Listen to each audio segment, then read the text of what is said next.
Namaste and a very good evening to all of you. I welcome you to my channel, The Outlier. My name is Mithun. In today's video, I'll be demonstrating what is the difference between simple linear regression and multiple linear regression. Even before I proceed to demonstrate what is this simple linear regression and how is it different from multiple linear regression, may I request you to subscribe to my channel, also like and share my videos. Let's begin by asking a simple question as to what is simple linear regression. In the case of simple linear regression, we have one dependent variable and only one independent variable. I repeat, we have one dependent variable and only one independent variable. On the other hand, in the case of multiple linear regression, we have one dependent variable and we can have either two or more than two independent variables. I repeat, we can have either two or more than two independent variables. Let's try to build two different models. The first, a simple linear regression model, and the second would be a multiple linear regression model. To demonstrate what's the difference between simple linear regression and multiple linear regression, I will be using a file which is called as car sales dataset. This is part of the sample files that is provided when you install SPSS. To access this particular file, I can go to the file menu. In the file menu, I can go to the option recently used data. As you can see here, there are 10 different options for the recently used data. Let me go ahead and choose the very first option, which is called as car sales dataset. As you can see, the moment I click on this particular option loads the file which I'll be using to build a simple linear regression model. At the top, you can see the name of the file, which is carsales.sev. The first variable is the manufacturer of the car. The second variable talks about model of the car. Next, we have the variable sales. This is the most important variable in this analysis. Why is this important? Because sales is the dependent variable that I will be using. You have other variables like resale value, type of the vehicle, price. You have engine size, horsepower, wheelbase, width, length. You have curb weight, fuel capacity, and mileage per gallon. Though I have several of these vehicle characteristics, in the initial iteration, I will be using one single independent variable. Let me check the sample size in this particular data set. As you can see here, there are 157 records. When you're building a regression model, you might want to check the sample size, because if the sample size is low, you will not get a good model. Ideally speaking, as a general thumb rule, if you have 500 or more than 500 records, you can see that the sample size is healthy. If you have 100 or less than 100, usually the quality of the regression model that you are going to build will be suspect. And hence, it's always advisable to check the ideal sample size before you go on to build a regression model. To build a simple linear regression model, what you need to do is you need to click on the Analyze menu. I repeat, you need to click on the Analyze menu. If you're a beginner in the world of SPSS, the kind of options that you see might be intimidating, because there are at least 15 to 20 different options in the Analyze menu. What I would suggest is you go to the regression option here. Within regression, you have several options. What I like to do is click on the second option from the top, which is called linear. Let me go on to select the linear option. As you can see here, The moment I click on linear, this opens up a new dialog box, which is called linear regression dialog box. In the canvas to the left-hand side, SPSS displays all the variables in the dataset. To the right side, SPSS is asking that you supply a dependent variable and an independent variable. The dependent variable in this case would be sales in 1000. Let me select this variable and click on the arrow. You can see the variable sales in 1000 gets highlighted. May I draw your attention to the OK button here at the bottom left-hand side corner of the dialog box. This OK button does not get highlighted. Why? Simply because we have not specified any variable in the independent list. You can choose any of the independent variables that you would like to see as the independent variable. I'll choose the last variable, that is fuel efficiency or mileage per gallon. Since I'm choosing only one independent variable, this is an example of simple linear regression. I'd like to repeat this. Since I'm choosing only one independent variable, this is an example of simple linear regression. Though there are several tabs here and you can explain each of these tabs in detail, but for the purpose of this video, I want to keep this very simple, and hence I'll just supply a dependent variable, independent variable, and then click on the OK button. Once I click on the OK button, you can see here in the output window of SPSS, you get the results of the regression model. The first variable, my apologies, the first table here is the variable entered table. Since we have only one independent variable, SPSS displays fuel efficiency under the variables entered column. Let me now move on to the second table here. This is the model summary table. This is a very, very important table because this tells me the quality of the model. As you can see here, you have important column heading like R. This is capital R, which represents the multiple correlation coefficient. Then you have R square, which is the coefficient of determination. Next, you have adjusted R square, which penalizes a model for having additional variables. Last but not the least, you have standard error of the estimate. The R value is 0.017, which means that the multiple correlation coefficient in this case is 0.01.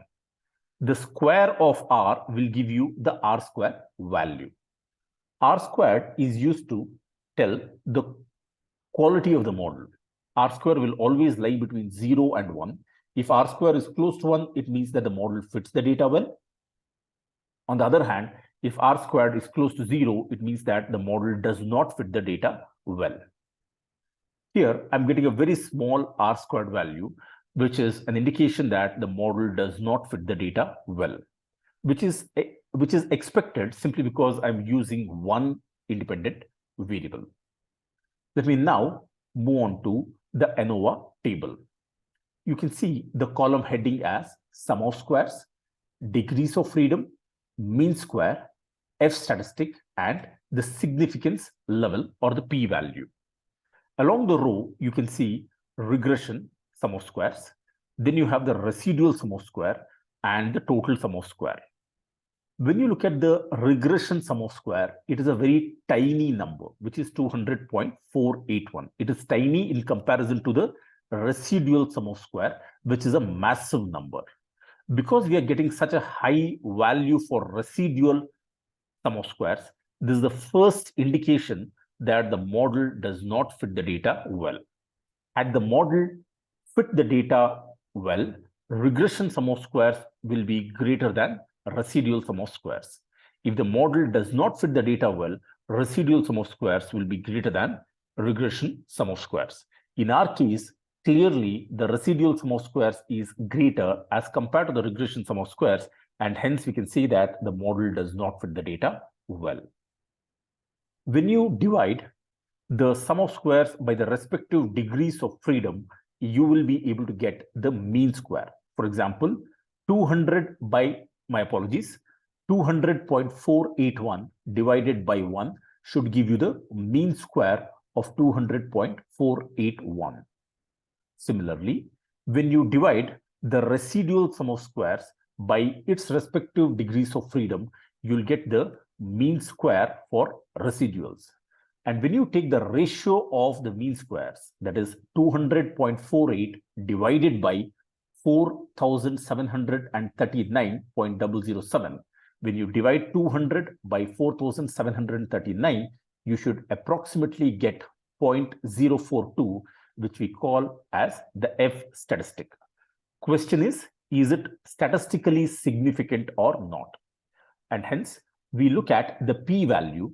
The p-value is a number which lies between 0 and 1. The p-value that I'm getting here is 0.837, which is bigger than 0.05. Since the p-value is greater than 0.05, it means that the model does not fit the data well. I repeat, it means that the model does not fit the data well. Let's now proceed to look at the coefficients table. As you can see here, there are two different types of coefficients that you get. One is what we call as unstandardized coefficients. I repeat, this is called as the unstandardized coefficients. Then you have the standardized coefficients. You have the t statistic value as well as the significance level here. You're getting the constant term here along the row, which represents the intercept term. Then you have the fuel efficiency value. The coefficient for fuel efficiency is negative 0.267, which means that as fuel efficiency increases, sales will drop down, which is slightly counterintuitive because in real-time scenario, what we expect is as the fuel efficiency increases, the sales will also go up. But here we are getting an inverse relationship. The negative sign says that if one variable increases, the other decreases. Let me draw your attention to the significance level here, which is 0.837. What does this mean? This means that the independent variable is insignificant. I repeat, the independent variable is simply insignificant because the p-value is bigger than 0.05. One popular question that people ask me is, what is the difference between unstandardized coefficients and the standardized coefficients? It's a good question.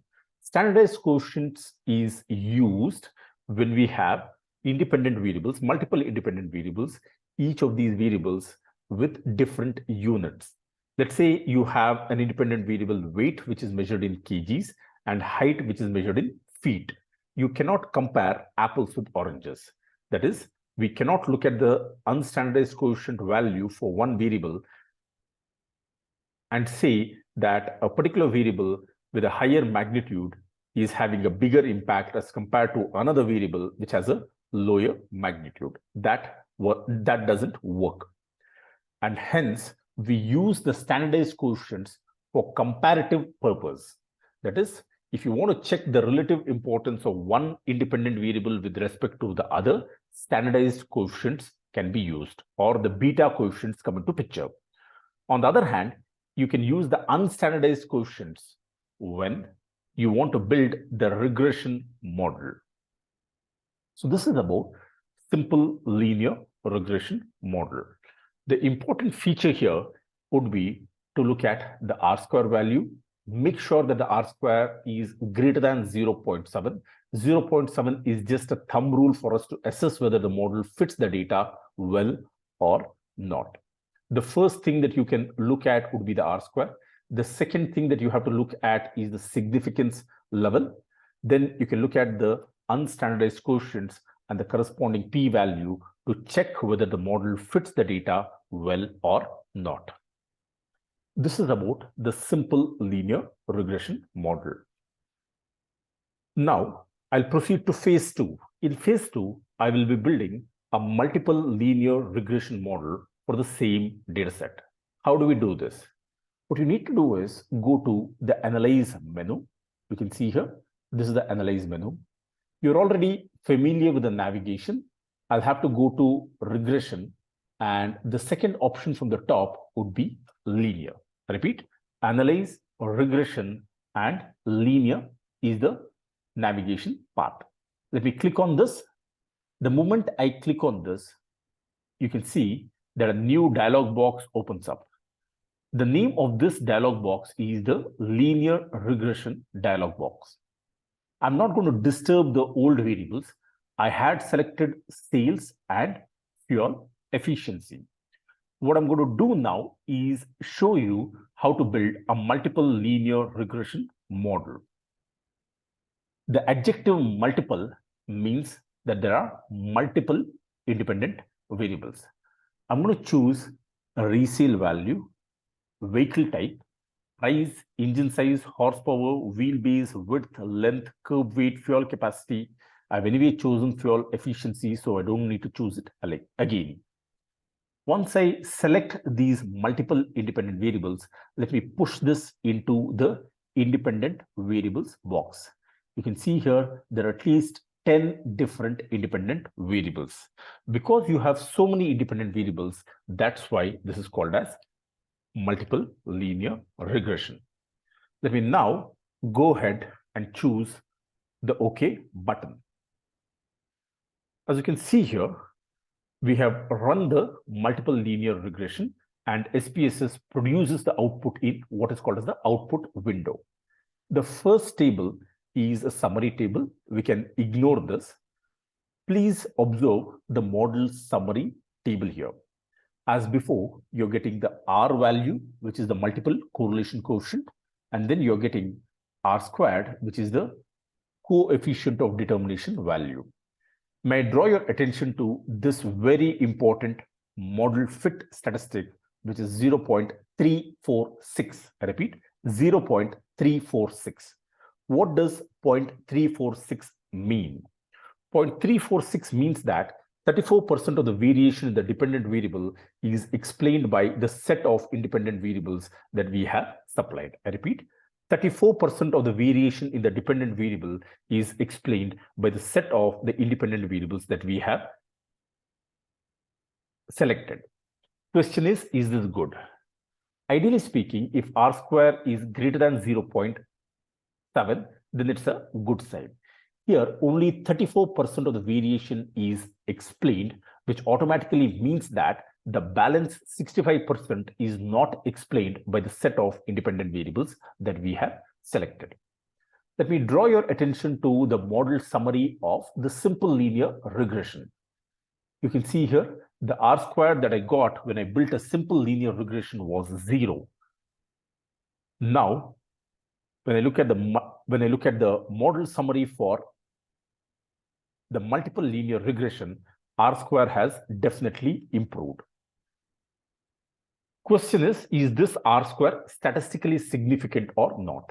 To answer that question, you can look at the ANOVA table and the significance level of the ANOVA table. When you look at the significance level of 0.000, the significance level is less than 0.05.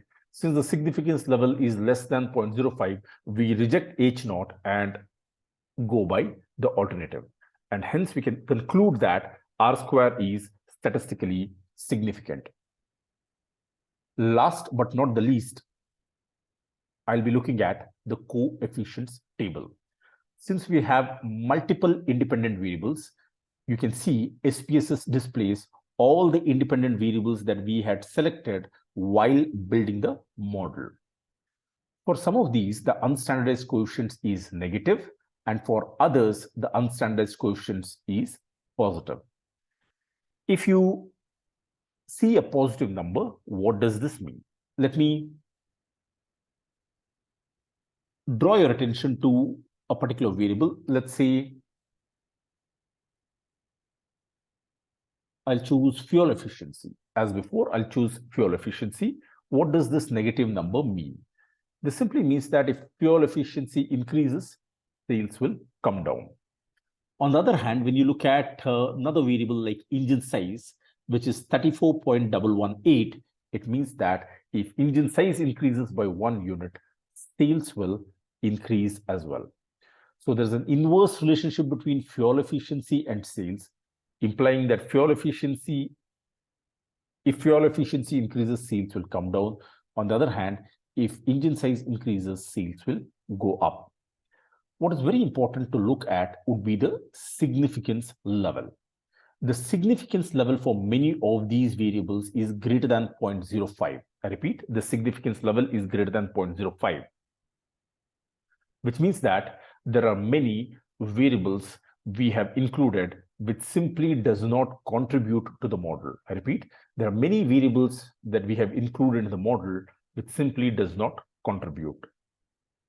It might be a good idea to either run a stepwise regression model or to eliminate these insignificant variables and build the model only with significant predictors. However, I'll not be doing the stepwise linear regression model in this particular video. The purpose of this video was to show you what is the difference between simple linear regression and multiple linear regression model. I have come to the end of today's video. In today's video, we have seen the difference between simple linear regression and multiple linear regression. We have seen how R-square can be improved by including additional variables. Further, we went on to check the ANOVA table and the coefficients table to interpret the output of the model. I request you to subscribe to my channel, also like and share my videos. Thank you very much for watching this particular video. Have a great day ahead.